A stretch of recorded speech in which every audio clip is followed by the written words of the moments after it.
സുനന്ദ വീട്ടിലേക്കായിരിക്കും. അതെ, അച്ഛന് തീരെ സുഖമില്ലെന്ന് ചിറ്റമ്മ വിളിച്ചു പറഞ്ഞു. ഗോപാലട്ടൻ എവിടെ പോയിട്ട് വരുന്നു?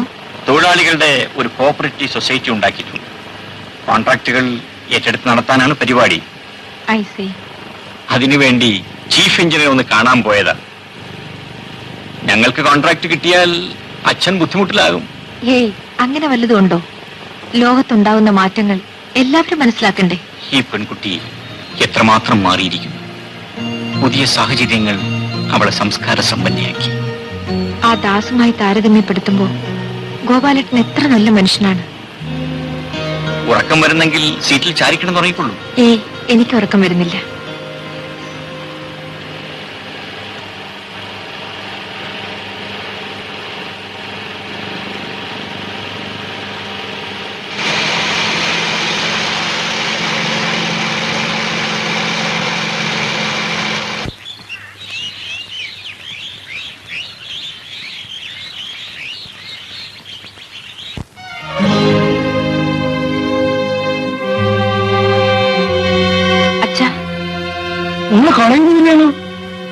അതെ, മോളെ മുറിയിലേക്ക് വിളിക്കോ. അച്ഛൻ ഇവരുമായിട്ടൊന്ന് സംസാരിച്ചിട്ട് വരാം. ഭവാനി, അവളെ വിളിച്ചോണ്ടു.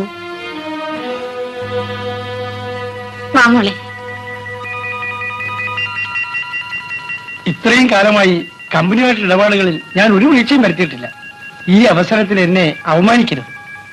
ഞാൻ കമ്പനിയുടെ പ്രതിനിധി മാത്രമാണ്. എന്ത് ചെയ്യാൻ കഴിയും? I M helpless. എന്താ ചുറ്റും ഇതെല്ലാം? ബസ് സ്റ്റാൻഡിൽ എന്താ കാർ അയക്കാഞ്ഞത്? കാർ ഇവിടെ ഇല്ല മോളെ. എവിടെ പോയി? എല്ലാം പറയാം, നീ വാ.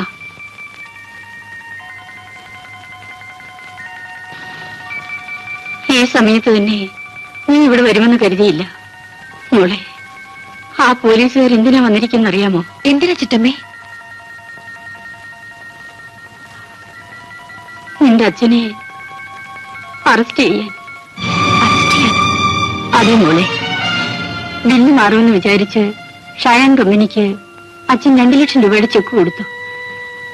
ബില്ല് മാറിയില്ല. അവർ കേസ് കൊടുത്തു. കള്ളച്ചെക്ക് കൊടുത്തെന്ന്. അതെന്താ ബില്ല് മാറാത്തത്?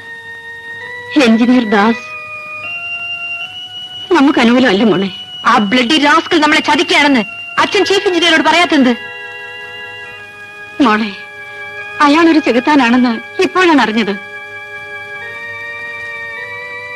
എന്റെ ഒപ്പ് വാങ്ങാൻ അച്ഛനാണോ അയാളെ അങ്ങോട്ട് അയച്ചത്? തിരുവനന്തപുരത്ത് വരുമ്പോ നിന്നെ കണ്ട് ഒപ്പ് വാങ്ങിക്കൊള്ളാമെന്ന് അയാളാണ് അച്ഛനോട് പറഞ്ഞത്. എന്തുണ്ടായി മോളെ? ചിറ്റമ്മേ, അയാൾക്ക് എന്റെ ഒപ്പായിരുന്നില്ല ആവശ്യം. മോളെ, ആ മൃഗം എന്നെ കടന്നു പിടിച്ചു. ഞാൻ അയാളുടെ കവിളിലടിച്ചു. അച്ഛനെ ഓർത്താണ് ഞാൻ ക്ഷമിച്ചത്. മോളെ, നമ്മളിനി എന്ത് ചെയ്യും ചിറ്റമ്മേ?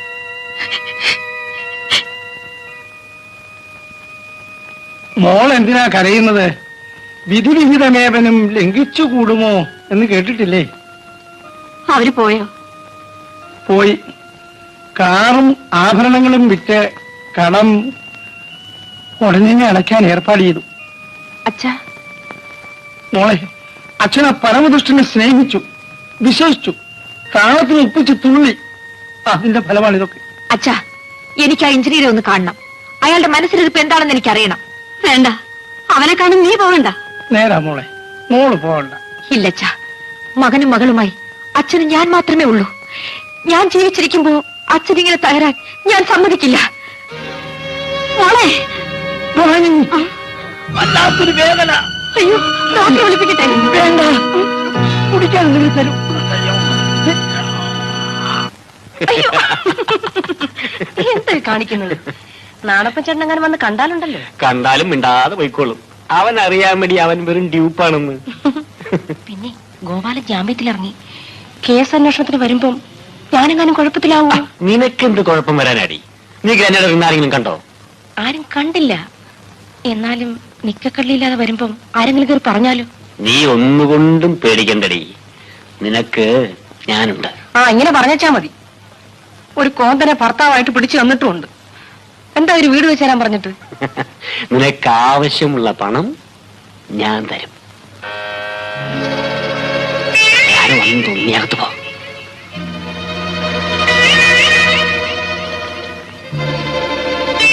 Yes, come in.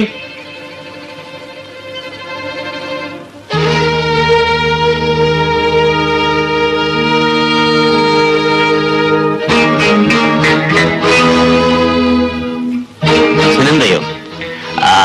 കോളേജിൽ നിന്ന് വന്നു. ഇന്ന് ഇങ്ങോട്ട് വന്നത്? നിങ്ങളെ ഒന്ന് കാണാൻ. ആ, നിങ്ങൾ എന്താ എന്റെ അച്ഛന്റെ ബില്ലിൽ ഒപ്പിടാത്തത്?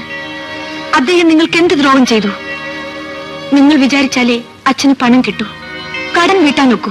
ഞാൻ മാത്രമല്ല, നീയും വിചാരിക്കണം. ഒരു പാലമിട്ടാൽ അങ്ങോട്ടും ഇങ്ങോട്ടും പോണം. മനസ്സിലായില്ല. നിനക്കെന്നെ ഒന്ന് സ്നേഹിച്ചുകൂടി? ഞാൻ എന്റെ കുഷ്ഠരോഗിയാണ്. അത് കാട്ടുപറയും. ഓഹോ, ഇതാണോ കാര്യം? അതെന്താ അത്ര നിസ്സാരമാക്കി കളഞ്ഞത്? ഞാൻ ആശിച്ചതെല്ലാം ഇന്നേവരെ സാധിച്ചിട്ടുണ്ട്. നീ എന്നെ മനസ്സിലാക്കുമെന്ന് കരുതി. ഇപ്പൊ മനസ്സിലായി. നിന്റെ അച്ഛന്റെ ബില്ല് മാറണമെങ്കിൽ നിന്നെ എനിക്ക് കിട്ടണം. നീ എന്റെ കരണത്തടിച്ചു.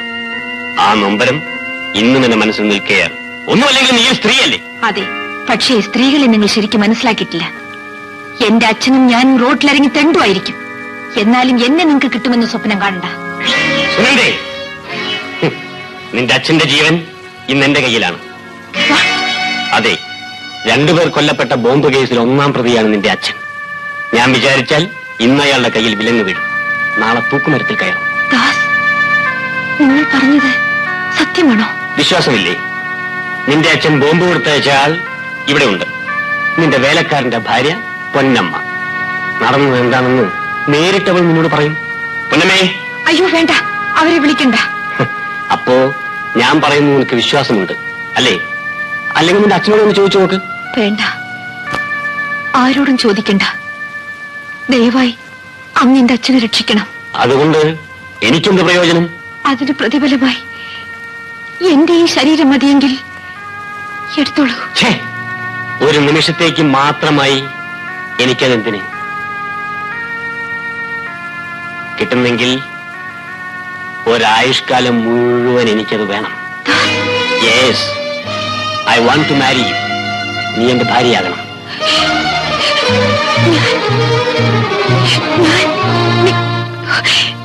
വിഷമിക്കണ്ട, ആലോചിച്ച് തീരുമാനിച്ചാൽ മതി. നീ പഠിച്ചവളല്ലേ? 2 ദിവസത്തിനകം മറുപടി പറഞ്ഞാൽ മതി. 48 hours.